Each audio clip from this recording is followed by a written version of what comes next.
colócate, Adán, en el plan de sesudo analista, pues. Y dame un perfil de la oposición tal y como tú la ves en este momento. Sí, bueno, vamos a hacer un análisis ahí rápido, pero de sesudo analista, Dios nos libre. Esos son otros. La oposición, José Vicente, para nadie es un secreto. Hemos estado viendo en los últimos días lo que está sucediendo allí y con el respeto debido, esa es una mesa que está, decimos en el llano, espatillada. No tiene nada de unitario y siempre ha sido así. Nosotros sabemos, también utilizando un dicho llanero, y alguien lo mencionó por allí hace poco, eso siempre ha sido una mesa unida pegada, decimos en el llano, con saliva el oro. Y eso tiene un gran significado, es decir, que no tiene realmente elementos sólidos de unidad. Son coyunturas, circunstancias los que los han mantenido allí, a esos diversos partidos de la derecha, fascistas, y sobre todo cumpliendo directrices del imperio norteamericano, del gobierno norteamericano. Y yo me imagino también dentro de ese análisis que tú me pides, José Vicente, que en estos momentos ese gobierno norteamericano los debe estar presionando como nunca para que hagan lo que tienen que hacer con el sentido, la idea de mostrar esa supuesta unidad. Yo me imagino que los deben estar regañando muchísimo, ¿no? Por el desmembramiento que sufrió la mesa, ¿no? Ahora, Dan, ¿eso te complace, te satisface a ti o te preocupa?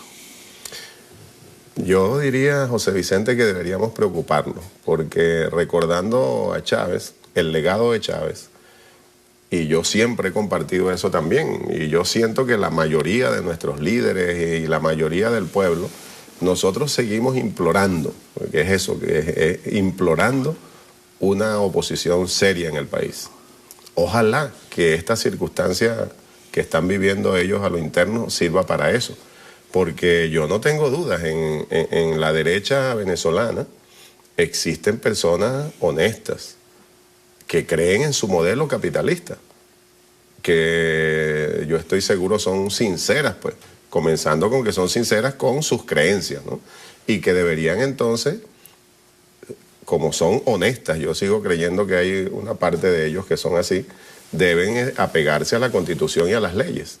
Y entonces conformar definitivamente una oposición seria, una oposición que verdaderamente apegada a esas leyes, bueno, participe en los procesos electorales cuando se presente cada uno de ellos, organicen sus fuerzas a nivel regional, a nivel nacional, y que entonces cumplan con los mandatos de la Constitución bolivariana y de las leyes, que le digan al país cuál es su programa, cuál es su proyecto, cuáles son sus ideas, y que traten entonces con eso, dentro de la batalla de las ideas, de captar alguna gente que le permita seguir acumulando algunos espacios de poder a través de las elecciones. Eso sería una oposición seria que nosotros, y yo particularmente, sigo apostando por eso. Y que los fascistas, los que siguen creyendo en el golpe de Estado, los que siguen creyendo en asesinar dirigentes, incluso en matar al propio presidente Maduro si pudiesen, eso, la derecha honesta, la oposición honesta, debería terminar en una circunstancia como esta de desecharlos. Ojalá suceda eso. Sería como pedir, José Vicente, que pudiese recomponerse la oposición venezolana en ese sentido, pues hacia la Constitución y las leyes. Ahora, dentro de ese cuadro que tú pintas allí...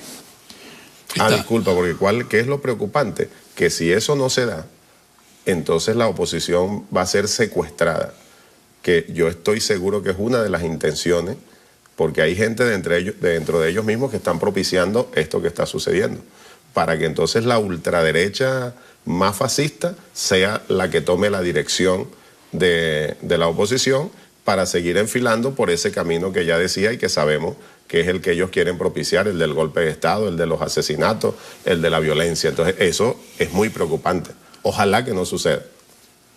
Te voy a preguntar en ese contexto sobre el caso Aveledo.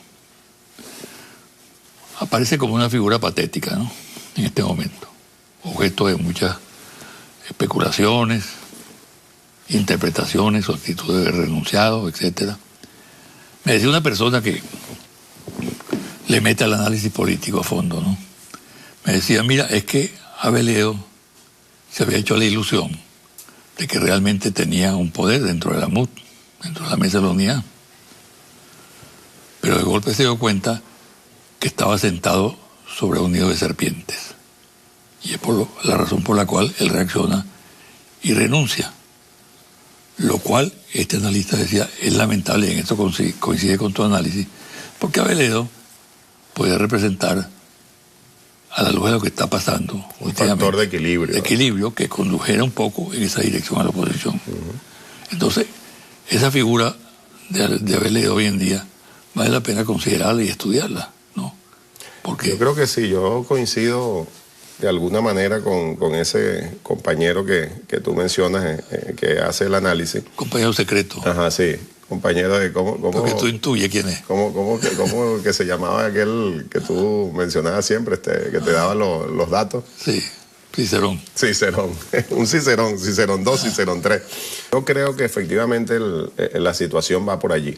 Porque Aveledo, con todas las diferencias que uno pueda tener con él, efectivamente, un hombre de pensamiento de derecha, conservador, etcétera, es, como te decía, desde mi punto de vista, un factor de equilibrio, y lo venía jugando, ¿verdad? Venía jugando ese papel, pues, de factor de equilibrio, desde mi punto de vista, de muy buena manera, y sufrió las presiones de ese nido de serpientes y no la soportó.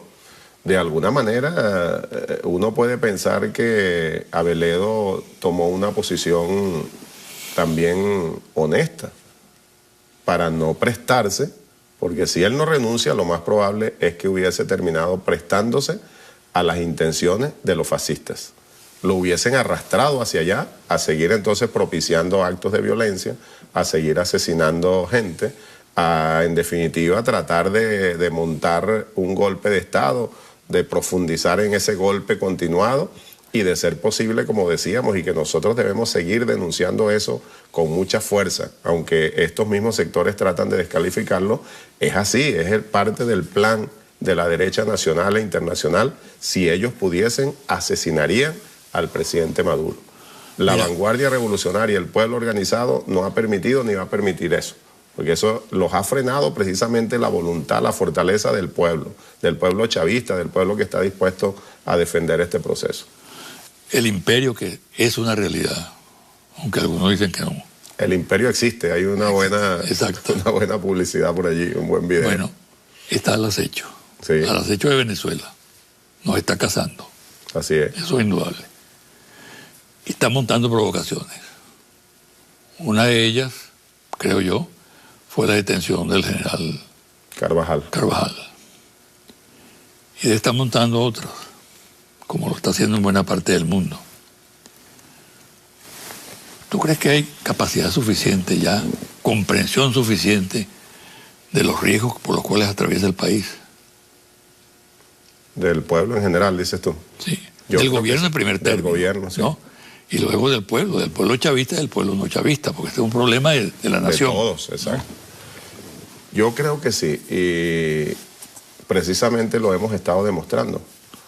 Toda la acción diplomática, sin violentar ninguna norma, que ejerció el gobierno constitucional venezolano dirigido por Maduro, y con las acciones directas, concretas de nuestro canciller Elías Agua, precisamente para lograr rápidamente la libertad de Carvajal, son muestras de eso en lo que yo creo. Nuestro gobierno se ha ido consolidando. Por supuesto, pasamos por unos meses muy difíciles en ese tema y en otros, por la desaparición física de Chávez, eso nadie lo puede negar. Y en nuestro país, y sobre todo el pueblo chavista, también sabemos que entró en una especie de luto generalizado, de depresión generalizada, y eso se reflejó en esos primeros meses del gobierno, por supuesto. Pero lo que se siente ahora es un gobierno fortalecido, el liderazgo del presidente Maduro y ahora presidente del Partido Socialista Unido de Venezuela, también fortalecido, con una gran entereza. Pero asumiendo lo que tiene que cabalgando asumir. una crisis muy grave que la gente reclama que se resuelva pronto, porque hay expectativas muy serias en ese sentido. Sí, sí, también es cierto. Hace poco lo estuvimos analizando en una de las reuniones que hemos tenido del Buró Político, sobre todo ahora después del Congreso, pues de la finalización de la plenaria del Congreso, y analizando y terminando de afinar planes para ejecutar lo que allí se aprobó. Precisamente es una de las líneas fundamentales, terminar de derrotar la guerra económica. Pero es que en estos meses también, José Vicente, con toda